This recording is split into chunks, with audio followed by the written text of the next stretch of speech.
Hello my dear students, welcome to my YouTube channel Modern English Lyceum। तो दोस्तों एक बात याद रखना है कि रेस चाहे गाड़ी का हो या जिंदगी का जनाब, जीतते तो वही लोग हैं जो हमेशा समय पर गियर बदलना जानते हैं। तो दोस्तों आज हम आपके लिए इंपरेटिव सेंटेंस लेकर के आए हैं कि भाई इंपरेटिव सेंटेंस क्या होता है, इंपरेटिव सेंटेंस का मीनिंग क्या होता है, आइए इसके बारे में जानते हैं। तो ये सेंटेंस का थर्ड काइंड है जी, इंपरेटिव सेंटेंस। इंपरेटिव सेंटेंस, देखिए इंपरेटिव सेंटेंस का मीनिंग होता है प्रेरणात्मक वाक्य। समझ गए? तो भाई इंपरेटिव सेंटेंस क्या होता है? What do you mean imperative sentence?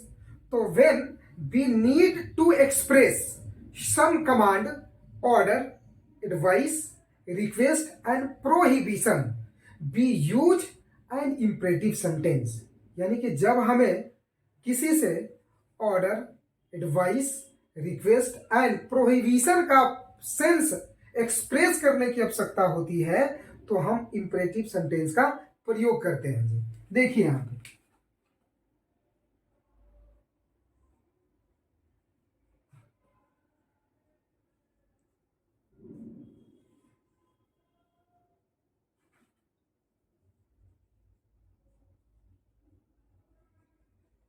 when we need to express some command, order, advice, request and prohibition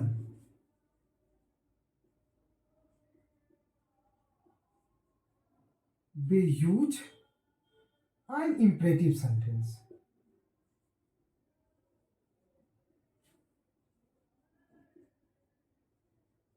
आइए इसके बारे में जानते हैं। देखिएगा यहां पे हम लोग को समझना है। चलिए आइए इसका एग्जाम्पल ले लेते हैं। जैसे हम एग्जाम्पल नंबर फर्स्ट में देखते हैं। जैसे हम बोले कि open the door, open the door, दरवाजा को ओपन करो। अब देखिए इस सेंटेंस से हमें क्या पता चल रहा है भाई? इस सेंटेंस से इसका मीनिंग हो रहा है कि ऑर्डर का सेंस दे रहा है। यानी कि ये क्या हो गया जी? ऑर्डर का आपको सेंस दिया। दूसरा एग्जांपल देखिए, यदि हम लिखते हैं कि टेक मेडिसिन ऑन टाइम। अब देखिए जी, समय पे दवा लेनी चाहिए। तो आप देखिए जी, ये टेक मेडिसिन ऑन टाइम, ये सेंटेंस को पढ़ने के बाद ये नहीं लग रहा है कि ये एडवाइस दे रहा है जी। देखिए ये जो सेंटेंस है आपको क्या चीज का सेंस दे रहा है? एडवाइस का सेंस दे रहा है। नेक्स्ट एग्जांपल देखिए, यदि हम लिखें प्लीज हेल्प द पुअर, कृपया गरीब लोगों को मदद करें। तो आप बताइए यहाँ पे कि इस सेंटेंस को पढ़ने के बाद हमें क्या लग रहा है? नहीं, ऐसा नहीं लग रहा है कि ये रिक्वेस्ट का सेंस दे रहा है जी। देखिए ये प्लीज शब्द से लग रहा है, यानी कि इस सेंटेंस से हमें क्या चीज का सेंस मिल रहा है? रिक्वेस्ट का। चलिए नेक्स्ट एग्जांपल देखिए। अब यदि हम लिखें कि नेवर टेल अ लाई, कभी झूठ नहीं बोलना चाहिए। तो अब देखिए इस नेवर शब्द से नहीं लग रहा है, ये नेगेटिव वर्ड है जी। और इससे हमें क्या पता चल रहा है? ये प्रोहिबिशन का सेंस दे रहा है। तो इस सेंटेंस से हमें क्या चीज का पता चल रहा है? प्रोहिबिशन। आगे बात समझ में? तो अब देखिएगा यहां पर कि एक चीज आप नोटिस करेंगे। नोटिस ये कीजिएगा कि देखिए ये जो आप सेंटेंस देख रहे हैं, देखिए यहां भी वर्ब का फर्स्ट फॉर्म है। टेक देखिए, टेक भी यहाँ वर्ब का फर्स्ट फॉर्म है।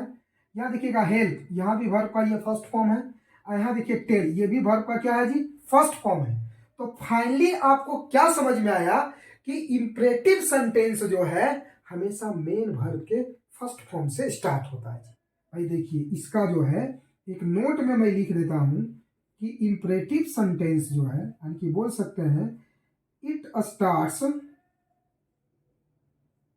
Starts with main verb. यानी कि ये मेन वर्ब के फर्स्ट फॉर्म से स्टार्ट होता है। समझ गया बात को। जैसे एग्जाम्पल और भी ले लेते हैं, जैसे हम बोले तो गो देयर, वहां जाओ। तो देखिए गो वर्ब का फर्स्ट फॉर्म है कि नहीं है। अब देखिए हम बोले कि कम हियर, यहाँ आओ, तो अब देखिए कम जो है ये वर्ब का फर्स्ट फॉर्म है कि नहीं जी, समझ में आया बात कि नहीं। तो देखिए यहाँ पे ये आपका क्या है जी, ये जो है इंपरेटिव सेंटेंस है, और इंपरेटिव सेंटेंस का जो पहचान होता है बच्चों, ये जो होता है आपका, ये मेन वर्ब के फर्स्ट फॉर्म से स्टार्ट होता है। देखिए दूसरा पहचान ये है कि sometimes it starts with let, ये कभी कभी लेट से भी आरंभ होता है, ये कभी कभी लेट से भी आरंभ होता है। जैसे एग्जाम्पल, जैसे हम बोले कि लेट अस प्ले फुटबॉल, समझ में आया बात की नहीं, आ गया समझ में जी। तो ऐसा काम कीजिए, इसको पहले नोट करिए, उसके बाद फिर मैं आपको बताता हूं।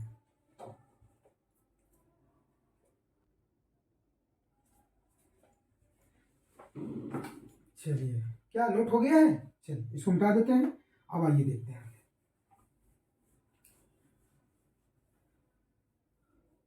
जैसे देखिए अब आपको जानना है, यहाँ पे एक नोट में हम नोट नंबर 3 लिखते हैं। देखिए यानी कि the subject of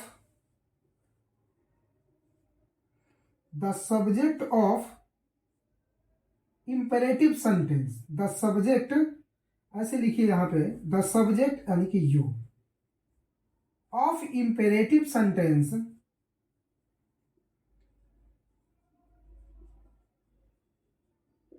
is understood, यानी कि इंपरेटिव सेंटेंस का जो सब्जेक्ट होता है वो अंडरस्टूड होता है। अंडरस्टूड बोले तो वो हिडन होता है। देखिए कैसे होता है, इसका एक एग्जांपल के थ्रू समझाते हैं। जैसे यदि हम बोले कि bring a glass of milk, भाई यहाँ पे देखिए कि bring a glass of milk, एक गिलास दूध लाओ, तो भाई कहा जाएगा कि इसमें सब्जेक्ट क्या है, तो आप क्या बताएंगे। तो भाई यहाँ देखिए ये ब्रिंग तो वर्ब का फर्स्ट फॉर्म हो गया, ये तो वर्ब हो गया जी। अब देखिए क्या लाइए, अ ग्लास ऑफ मिल्क, तो भाई ये आपका क्या हो गया, ये तो वाक्य का ऑब्जेक्ट हो गया जी, इसमें तो सब्जेक्ट है ही नहीं दिया हुआ यहाँ पे। तो आप बताइए क्या विदाउट सब्जेक्ट किसी भी सेंटेंस में क्या विदाउट सब्जेक्ट कोई सेंटेंस हो सकता है, अभी नहीं हो सकता है जी। यानी कि उसमें सब्जेक्ट होगा ही होगा, भले वो वहां पे अंडरस्टूड हो, लेकिन सब्जेक्ट तो होगा ही। जैसे देखिए bring a glass of milk, अब हम बोल रहे हैं कि bring a glass of milk, तो हम तो स्पीकर हुए जी, तो स्पीकर क्या होता है, फर्स्ट पर्सन। अब देखिए इस बात को जो हम बोल रहे हैं, इस बात को सामने वाला सुनेगा यानी कि लिसनर, तो लिसनर कौन हो जाएगा, यू, यानी कि इस काम को करेगा कौन, यू ही करेगा ना जी, जो हमारी बात को सुन रहा है। यानी कि आप यहां पर क्या देखेंगे, इसका यहां पर सब्जेक्ट क्या छुपा हुआ है, यू, यानी कि you bring a glass of milk, आप जाइए एक गिलास दूध लेकर के आइए।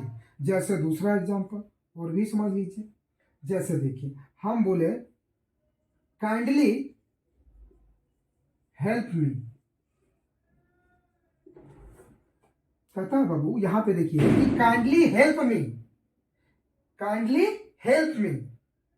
अब देखिए अब यहां पर सब्जेक्ट क्या है, यानी कि सब्जेक्ट यहां यू छुपा हुआ है, यू काइंडली हेल्प मी। आया बात समझ में कि नहीं, यहां बात समझ में आई है कि नहीं जी। चलिए तो ये आपका इंपरेटिव सेंटेंस रहा। आशा करते हैं कि आपको इंपरेटिव सेंटेंस बहुत अच्छे से क्लियर हुआ है जी। तो आप इन सारे चीज़ों को जो भी हम पढ़ाते हैं उसको अच्छे से रिवाइज करते रहिए, ताकि आपको नेक्स्ट जब हम टाइप बताएंगे सेंटेंस के बारे में, आपको और अच्छे से क्लियर होगा। तो थैंक यू सो मच, इस वीडियो में हम यहीं तक रखेंगे। Take care, love you all.